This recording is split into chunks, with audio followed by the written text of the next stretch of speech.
Oh yeah, just finished walking out here, just getting me some sun on my skin in the backyard, and I thought about a tip that I wanted to share with you.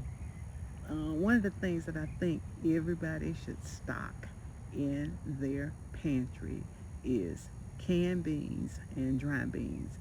You want dry beans just to cook on a regular basis, but you want canned beans in case of, hurricanes, floods, disasters, or if you're just in a hurry and you need something quick to eat, beans are great for that. So I want to encourage you to stock your pantry. And I'll have a list of a lot of things that you should be stocking your pantry with, but dry beans and canned beans are so important for you to keep in your pantry. And I just want to encourage you to do that. And if you've been doing that, make sure you go through every 6 months or so and look at the expiration date on those beans and make sure that they're good. The canned beans probably last a year or two. The dry beans, I think, will last about a year, but you need to check the bag to make sure, okay? But those two things you need to stock in your pantry, have in your pantry at all times.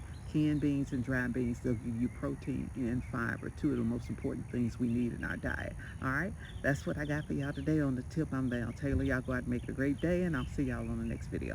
Bye now.